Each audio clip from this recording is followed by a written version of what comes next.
¿Qué tal, mis estimados? Espero se encuentren bastante bien. Hoy vamos a tener un nuevo video, chulada de video, así que no se lo pierdan. Hoy vamos a tener un tema muy interesante. El video que vamos a tener ahora es un video muy relevante, porque si bien en este momento puede ser que no hayas padecido de este problema, por su alta frecuencia en algún momento lo vas a pasar. Y hoy vamos a hablar del dolor articular en general. Son múltiples las causas que nos pueden originar el dolor articular, pero solo mencionaremos lo más relevante, lo más importante de cada una de las articulaciones. Comencemos. Se me ocurrió presentar los problemas que pueden estar ocasionando el dolor a nivel de la articulación, es decir, primero hablaremos del talón, después del tobillo, después problemas que nos pueden estar generando dolor en la rodilla, en cadera, en columna, en las manos y en el hombro. Son múltiples las enfermedades, pero solo nos vamos a basar de 4 principales. El primero, alguna lesión, alguna torcedura, algún golpe, algún traumatismo. El segundo, que es como lo más importante a nivel de las rodillas y que es el común de todas las personas de la tercera edad que presentan dolor articular en rodillas, que es el desgaste ya por la edad y por el sobrepeso. El tercero, que también llama mucho la atención, que es ocasionado por una mala alimentación, es decir, por consumir mucha carne, porque tu riñoncito ya no esté filtrando a la velocidad y a la capacidad que debería. Es decir, problemas con el metabolismo del ácido úrico, de pirofosfato de calcio, de hidroxiapatita, que se puede estar estancando a nivel de articulación y generar molestia, generar dolor articular. Y por último, uno de los temas más importantes y que toma mucha relevancia, como lo es todas las enfermedades inmunológicas que generan molestias a nivel de articulaciones. Hablamos de artritis reumatoides, hablamos de artritis idiopática juvenil, de lupus, etc. Bueno, empezando con el número 1, es decir, de abajo hacia arriba, con el talón. ¿Qué problemas puede estar generando dolor en el talón? El principal, y aquí solo hablaremos de este, es algo que se conoce como una fascitis plantar. Fascitis plantar. ¿Qué sucede en este problema? A nivel del pie, en la parte inferior de la planta, tenemos una fascia que lo recubre por completo. Esta fascia, cuando hay antecedentes de sobrepeso, de una mala alimentación y de uno de los datos más importantes, como lo es el espolón calcáneo, van a hacer que la fascia se irrite, se inflame. Entonces, al momento de que usted está dormida, sus 8 horas de sueño, o usted va en el transporte público y está mucho tiempo sentada, y después para incorporarse, es un dolor insoportable a nivel del talón. ¿Eso de qué nos habla? De que hay una fascitis plantar. Un dato importante a destacar es que no todas las fascitis plantares son ocasionadas por espolones calcáneos, pero sí en su gran mayoría el espolón calcáneo va a estar presente en la fascitis plantar. Aquí, ¿cuál es el dato importante para sospechar solo esto? Cuando no haya dolor en ninguna otra articulación más que en el talón. En este caso, para confirmar el diagnóstico, se mandaría a hacer una radiografía y se corroboraría que habría un espolón calcáneo. ¿Cuáles son las medidas que mejorarán este dolor? El principal es utilizar plantillas, unas plantillas adecuadas, un calzado que no esté tan duro, que esté cómodo para que la planta descanse. El segundo sería una buena alimentación. El disminuir el peso va a generar menos tensión de la fascitis plantar y a su vez menos inflamación. Y por último, se pueden utilizar analgésicos tomados, es decir, ibuprofeno, naproxeno, ketorolaco, paracetamol. Va dependiendo en función de cada persona, así como también lo que ayuda es colocar los pies en agua caliente. Eso sí ayuda mucho. Entonces, usted que me está escuchando, si después de pasar la noche, si después de estar mucho tiempo sentado en el carro, en el transporte público, y se para y siente dolor en los talones, solamente en los talones, lo que lo puede estar afectando es esto, una fascitis plantar. Después tenemos la articulación del tobillo. Esta, ¿cómo se va a ver mayormente afectada? Casi en su totalidad, esta articulación se va a afectar por caídas, por torceduras de pies, por traumatismos directos. Personas que van en tacones, van en una fiesta en tacones, se le dobla el pie y el tobillo se rompe. Personas que van corriendo, pisan un bache y el tobillo se rompe. Personas que van corriendo, pisan una piedra, se flexiona además el tobillo y se rompe. De manera que la mayoría de afectaciones de dolor a nivel del tobillo, en su gran mayoría van a ser fracturas. Y el abordaje o el tipo de tratamiento dependerá de qué tipo de fractura hay. En el tobillo existen 3 tipos, la A, la B y la C. Siempre la C va a necesitar de tratamiento quirúrgico. La A y la B se puede solucionar con la inmovilización con una férula.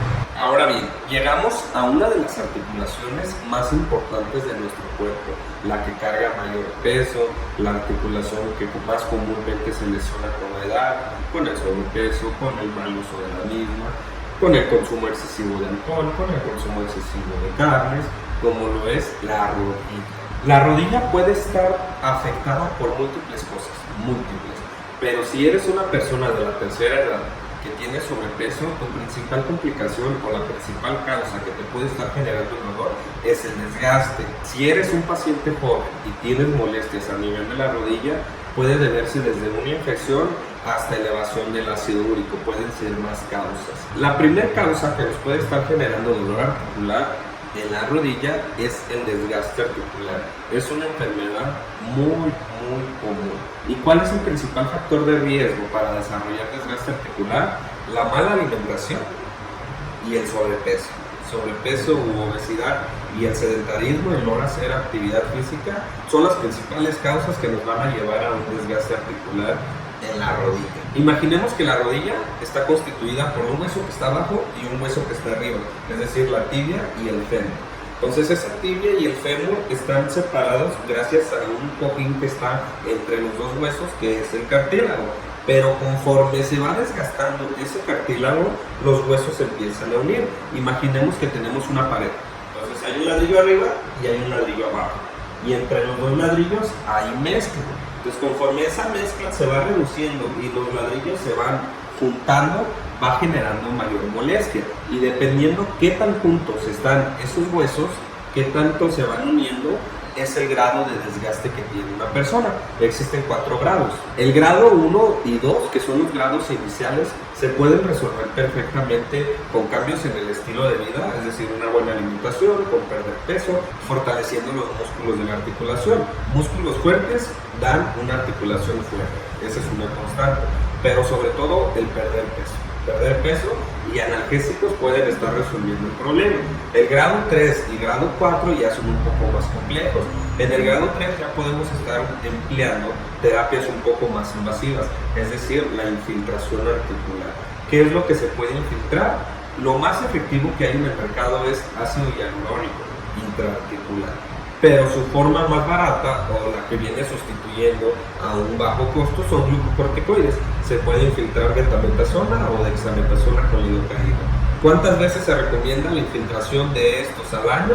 La betametasona o la dexametasona 2 veces por año, y el ácido hialurónico, que es el más efectivo, tiene una eficacia, te quita el dolor como por unos 2-3 años, dependiendo qué tan avanzado está el problema. Y por último, cuando tenemos un grado 4, un grado severo, en el cual ya está hueso con hueso y el dolor es insoportable, para este punto ya ni analgésicos, ni infiltraciones, ni nada hay que pueda quitar el dolor. Para este punto, la mejor opción sería el tratamiento quirúrgico, el reemplazar esa articulación. Para los grados iniciales, grado 1, grado 2, de desgaste en la rodilla, el único medicamento que ha demostrado regenerar un poco el cartílago es la glucosamina con coinvertina. Es el único, de ahí no hay medicamento que regenere el cartílago. Por eso la importancia de prevenir los grados severos, que es el 3 y el 4, cuando ya la única solución es el tratamiento quirúrgico. Otra complicación directa que nos puede estar generando dolor a nivel articular de la rodilla, que esto ya está un poco más enfocado en atletas, en personas que realizan actividad física intensa, son ruptura de algunos de los ligamentos propios de la rodilla. La rodilla está estable o está sujeta gracias a 4 ligamentos. En la parte anterior, es decir, en la parte media de la articulación, tienen unos ligamentos en cruz, que son los ligamentos cruzados, que es el ligamento cruzado anterior y el ligamento cruzado posterior. Y a los costados de la articulación van otras 2 ligas, otros 2 ligamentos, que son los ligamentos colaterales, el lateral lateral y el ligamento colateral medial. Esos ligamentos, algún movimiento muy fuerte, algún desplazamiento articular muy brusco, puede generar lesión a nivel de esos 4 ligamentos. generando una ruptura de ligamentos.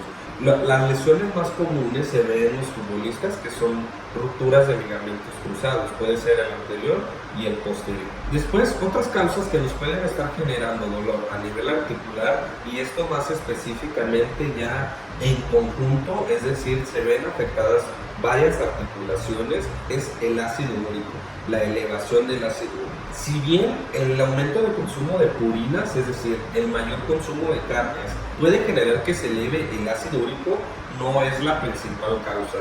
Un riñón que se encuentra completamente sano es capaz de eliminar todo el ácido úrico necesario.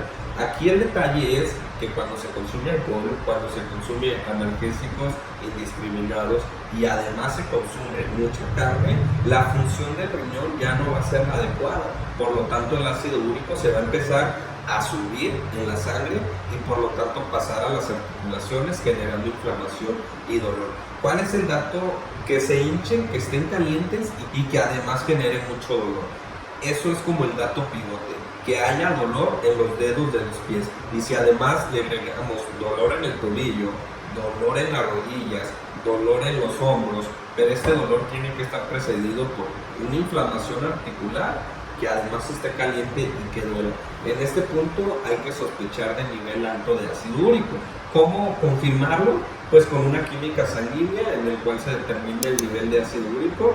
Son muchas las referencias que manejan diferentes laboratorios, pero en general si el ácido úrico está mayor a 8, mayor a 7.8, nos habla de que hay un estado de hiperuricemia. Y para este punto pues se tiene que dar medicamento para bajar los niveles de ácido úrico, porque el detalle no es el dolor que genera a nivel articular, la lesión que se genera a nivel articular, la molestia, sino que puede generar piedras a nivel renal, puede generar otras complicaciones que se pueden agravar más. ¿Cuál es el medicamento por excelencia para bajar el ácido úrico? Allopurinol. ¿Y por qué sucede esto? Que el ácido úrico genera que te duelan las articulaciones. Pues imagínate que cuando el ácido úrico se eleva más de lo que debería en sangre, tiene la peculiaridad de que de la sangre va a pasar a las articulaciones. En las articulaciones es un componente tóxico que no debería de estar ahí, generando que esta articulación se inflame y la inflamación produzca daño articular. Y por último, otra de las causas que nos pueden estar generando dolor articular, pero ya a nivel generalizado, es decir, el dato importante que tengamos dolor articular a nivel de las falanges distales de mano, en la articulación de la mano, en cuello, en cadera, en columna, en pies, es decir, a nivel general, pero más específico en las manos, estamos frente a una artritis reumatoide hasta descartar lo contrario. Algo importante a tomar en cuenta para diferenciar un dolor articular en rodilla ocasionado por desgaste y por una artritis reumatoide es el siguiente. Cuando usted se levanta de su cama después de dormir, la molestia dura unos cuantos minutos, 15 minutos, media hora como máximo, y conforme empieza a caminar, empieza a andar, el dolor disminuye, estamos ante un caso de desgaste articular, de artrosis. Pero ¿qué pasa si usted se levanta y a pesar de que camine, a pesar de que le dé actividad a la articulación, el dolor no disminuye? Estamos muy probablemente ante un caso de artritis reumatoide. Doctor, ¿es cierto que el mojarse las manos después de hacer alguna actividad, es decir, está el mito de que si tienes las manos calientes por hacer alguna actividad y después te las lavas, te puede generar artritis reumatoide? ¿Ustedes qué piensan? La respuesta es falsa. La artritis reumatoide es ocasionada por tu sistema inmunológico, es decir, las células de tu cuerpo, tus defensas, que en general deben atacar las infecciones, deben atacar las sustancias, los microorganismos que te producen daño. Por alguna extraña razón le da por atacar a tu cuerpo. Imagínate que si tú trabajas en una empresa, tienes que identificarte con el guardia de seguridad. Para eso te van a dar un gafet, una identificación que avale que eres de esa institución, de esa empresa. Llegas a la entrada, te registras, el guardia ve que perteneces ahí y te va a dejar andar libremente. Pero ¿qué sucede si tú eres ajeno a una empresa, eres ajeno a una institución? No debes de estar en un lugar que el prohibido es restringido y te pasas, pues te van a sacar. Entonces eso es lo que sucede con nuestro cuerpo. Todas las células del cuerpo se tienen que identificar por así decirlo, con el sistema inmunológico para que vea que es de nuestro cuerpo. Pero ¿qué sucede? Que algunas células, por alguna situación que no está bien conocida, no van a tener ese gafet de identificación. Entonces, cuando llegan nuestras células del sistema inmunológico, nuestras defensas a esas células llegan y a ver, identifícate. Y pues no se pueden identificar, lo que hace que las células de nuestro sistema inmunológico lo detecten como extrañas, como malas, porque no portan ese gafet, no portan esa identidad que dicen que es de nuestro cuerpo, generando una respuesta violenta de nuestro sistema inmunitario y atacándolas. Cuando ese ataque está más dirigido a nivel de los huesos, estamos hablando de una artritis reumática. Doctor, ¿y la artritis reumática se puede quitar? ¿Tiene cura? ¿Qué consecuencias tiene? ¿Qué tan grave es? Bueno, va en función a cuánto tiempo tengas con la enfermedad y qué tan controlada la tengas. Si bien es una enfermedad que se puede tratar completamente, ya no se te va a quitar, vas a seguir toda tu vida con esta enfermedad, pero sí se puede controlar al 100%. ¿Qué va a depender? Que te apegues bien a tu tratamiento, a lo que te diga tu médico. Para la artritis reumatoide se utilizan dos tipos de medicamentos o dos tipos de terapias, dos tipos de terapéuticas o de abordajes. El principal es uno, que es el principal, que es un medicamento que se conoce como medicamento modificador de la enfermedad. ¿Qué quiere decir esto? Que como la enfermedad ya no se va a quitar, va a continuar ahí por el resto de tu vida, hay que modificarla, hay que hacer que ya no se vuelva agresiva. Si poco a poco se va a hacer más agresiva, lo ideal es que ese medicamento modifique la enfermedad y poco a poco se vuelva más tolerable. ¿Cuál es el principal? El Metronidazol. Es el principal medicamento modificador de la enfermedad. Pero ahora bien, con ese medicamento solo vas a modificar la enfermedad, pero que hay con el dolor, porque es muy dolorosa. Entonces, el segundo tratamiento, la segunda terapéutica, es dar un analgésico. Puedes dar indometacina, puedes dar naproxeno, puedes dar ibuprofeno, dependiendo qué problema trae el paciente. Y así es como se quita el dolor de la enfermedad y aparte se modifica. ¿Cómo saber, doctor, si tengo artritis reumatoide? Bueno, pues la base es, te digo, que tengas una rigidez mayor a 1 hora, rigidez mayor a 2 horas por la mañana, lo que ya te comentaba. Si después de que te levantas empiezas a hacer tus actividades, a barrer, a trapear, te vas a trabajar, pero ya pasó bastante tiempo de que te levantaste y todavía hay dolor a nivel articular, a nivel de tus manos, a nivel de rodilla, a nivel del hombro, que ya pasó más allá de 1 a 2 horas después de que estás con la actividad, ya hay que sospechar de una artritis reumatoide. Si además a esto le agregas el antecedente, varios de tus familiares presentan artritis reumatoide, pues la sospecha es aún mayor. ¿Cómo se confirma? Con estudios de laboratorio. Se manda a solicitar uno que es el factor reumatoide, que no da el diagnóstico, pero sí nos da la sospecha y la pauta para saber qué tan controlada está la enfermedad. Pero el punto clave que nos da el diagnóstico es el anti-CCP, que es un estudio que nos determina si hay o no artritis reumatoide. Cuando es mayor a 5, se confirma el diagnóstico, tienes artritis reumatoide. Cuando es menor a 5, no hay. La causa es otra, habría que investigar. Pero con esto es como se da el diagnóstico. Y para los pacientes que ya tienen muchos años, pues como la lesión es tan agresiva y más a nivel de las manos, a nivel de los dedos, pues empiezan a deformar las manos. Se empiezan a hacer dedos en ojal o dedos en cuello de ganso. Existen muchos nombres para la deformidad de los dedos, pero ya son en estadios muy avanzados. Pacientes que tienen artritis reumatoide, pero añales y que nunca se va a controlar. Como son estadios tan avanzados, pues cuando a mí me llegan pacientes que me toca decirles que tienen artritis reumatoide, pues se alarman porque lo principal que piensan es en eso, la deformidad. Pero no, si se controla bien la enfermedad, si te apegas bien al tratamiento, es una enfermedad, al igual que la mayoría, que te la puedes llevar bien toda la vida. Espero que el video les haya gustado, apóyenme con una suscripción, con un me gusta y hasta la próxima.